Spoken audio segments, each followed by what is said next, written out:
এইটা আমরা আপনারা কি এটা করেছেন? আমি বলি এটা আপনারা আমরা সবাই মিলে এটা করেছি। আজকে ফেলানি দিবসে আমাদের প্রতিশ্রুতি যে আমরা এটা আরো জোরদার করব এবং শক্তিশালী করব। সেই সঙ্গে একটা দাবি জানাই, ভারতের দূতাবাসের পাশে আমরা একটা রাস্তার নাম রেখেছিলাম ফেলানি রোড। আমার কথা, প্রশাসন কেন সেই সাইনবোর্ড খুলে ফেলেছে? তাহলে প্রশাসনের মধ্যে স্বরাষ্ট্র দপ্তরে ভারতের দালালরা ঢুকে আছে যারা আমাদের বিরুদ্ধে কাজ করছে। আমরা দেখলাম সরকারের পক্ষ থেকে বলা হলো আমাদের গার্মেন্টস অস্থিতিশীল ভারতের কারণে। আমার কথা, আপনারা যদি বিরোধী রাজনীতি দল হতেন বক্তব্য দিয়েই সারতেন। আপনারা তো নিজেরাই ক্ষমতায় আছেন, আপনারা নিজেরাই বক্তব্য দিলেন ভারতের কারণে অস্থিতিশীল হচ্ছে, তাহলে এদেরকে বের করলেন না কেন? স্বরাষ্ট্র উপদেষ্টা বলল 10 লাখ অবৈধ ইন্ডিয়ান আছে, বক্তব্য দিব আমি। আপনি কেন বক্তব্য দেন? আপনি কাজ বাস্তবায়ন করবেন। আপনি আমার মতো করে চটকদার বক্তব্য দেন এখানে ভারতের চাকরি করতেছে, আর আপনার কাছ থেকে তো বক্তব্য শোনার জন্য আসিনি। 2 বছর আগে আসিফ নজরুল স্যার বলেছেন ভারতে 26 লাখ ইন্ডিয়ান নাগরিক কাজ করছে। আপনি তো বক্তব্য ছিলেন তখন, এখন আপনার কাছ থেকে কাজ বাস্তবায়ন চাই। ওই 26 লাখ ইন্ডিয়ানকে বের করার জন্য আপনি কি উদ্যোগ নিয়েছেন? আমরা এই বিষয়গুলো বাস্তবায়ন চাই। ধন্যবাদ সবাইকে, অসংখ্য ধন্যবাদ। এই পর্যায়ে আপনাদের সামনে সংক্ষিপ্ত বক্তব্য রাখবেন জনাব মোহাম্মদ শামীম কায়সার লিঙ্কন, সাবেক সংসদ সদস্য, গাইবান্ধা 4 আসন বিএনপি। আমি তার বক্তব্য রাখবার জন্য বিনীতভাবে আহ্বান করছি।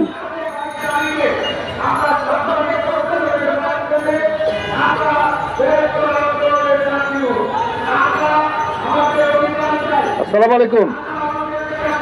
বিসমিল্লাহির রহমানির রহিম। নাহমাদুহু ওয়া নুসাল্লি আলা রাসূলিল কারীম।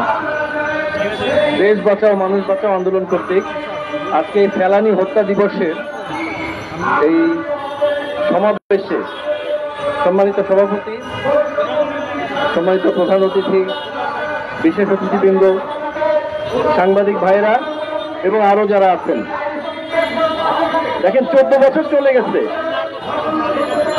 11 সালের 7ই জানুয়ারি আমি একটা কথা মাঝে মাঝে বলি, যারা 25শে মার্চ যাদের সুটকেস রেডি থাকে তাদের উত্তরসূরিদের 5ই আগস্ট সুটকেস রেডি থাকবে, এটাই স্বাভাবিক। যারা স্বাধীনতার পরে 71-এর স্বাধীনতার পরে যারা লন্ডন হয়ে দিল্লি হয়ে গোলামি চুক্তি সই করে আসে, তাদের উত্তরসূরিরা তার পরবর্তী জেনারেশনকে ও যেখানে দিল্লিতে গিয়ে গোলামি চুক্তি সই করেছিল সেখানে ট্রেনিং দিবে। তার মেয়ে কিন্তু এখন ট্রেনিং দিচ্ছে। তার বাবা গোলামি চুক্তি সই করে এসেছিল, 75 থেকে 81, 6 বছর মেয়েকে ট্রেনিং দিচ্ছে। এখন মাফিয়া এখান থেকে পালিয়ে আশ্রয় নিয়েছে সেই দেশেই, এবং তার মেয়ে আবার সেখানে এখন ট্রেনিং নিচ্ছে একটা আকাশ কুসুম ভবিষ্যৎ কল্পনা নিয়ে, কোনোদিন যদি আবার এই দেশে হত্যাযজ্ঞ চালানো যায়। তো এই ফেলানি আসলে একটা প্রতীক। একটু আগে ভাই বলে গেলেন আমরা কি বন্ধু রাষ্ট্র বলবো না শত্রু রাষ্ট্র বলবো? সর্বোচ্চ প্রতিবেশী রাষ্ট্র বলতে পারি। যখন বন্ধু সুলভ আচরণ করবেন তখন বোঝা যাবে। এই 50 বছর তো দেখলাম না ভাই, এই 53 বছর তো দেখলাম না। দিন যত যাচ্ছে অনেক ইতিহাস এখন বের হয়ে আসছে, কালো ইতিহাসগুলো বের হয়ে আসছে। তো আমরা এতটুকু বলতে চাই, এই 36শে জুলাই, এই 5ই আগস্ট আসলে এই মাফিয়ার পতন হয়েছে। এটা হলো ফেস, অন দ্য ফেস আমরা দেখতে পাচ্ছি।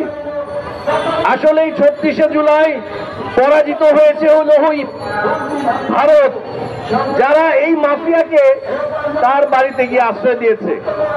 সেখান থেকে সেটা বোঝা যায়। তো আশার বাণী এতটুকু কি যে এই ফেলানি, সাগর রুনি, বিডিআর হত্যা, এগুলো যারা চোখে চোখ রেখে ইন্টারন্যাশনালি ডিল করতে পারবে সেই দলটা হলো আগামী দিনের আশা আকাঙ্ক্ষার দল। বক্তব্যে সবাই এসে গেছে, আমি শুধু একটা কথা বলে শেষ করি। আজকের এই ফেলানি দিবসে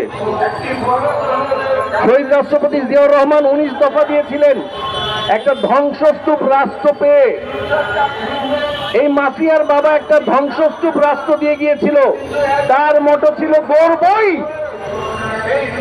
পরবর্তীতে তার সহধর্মিনী এই দীর্ঘ সময়ের এই যে সংগ্রাম, এই সংগ্রাম থেকে আমরা বুঝতে পেরেছি যে ভিশন 2030 দিয়েছিলেন এই মাফিয়া দেশকে 17 বছর পিছিয়ে দিয়েছে। দেশনেত্রী বেগম খালেদা জিয়ার মোটো ছিল বলবই। আজকে এই ফেলানি, এই সাগররুনি আর যত কিছুই বলেন, এই বিডিআর হত্যার জ্বর বীজ থেকে বের হয়ে আসলে বোঝা যাবে কে বন্ধু রাষ্ট্র, কে শত্রু রাষ্ট্র, আর কে এই দেশকে ধ্বংসের দিকে নিয়ে যাচ্ছে, আর কে চোখে চোখ রেখে কথা বলবে। সেজন্য আগামী দিনের রাষ্ট্রনায়ক, দেশনায়ক জনাব তারেক রহমানের এই 31 দফার মোটো হলো বদলাবই। এই গোলামি চুক্তি, এই গোলামি চিন্তা ভাবনা যে মাথায় ঢুকিয়েছে, এখান থেকে দেশকে বদলাবেই ইনশাআল্লাহ। সবাই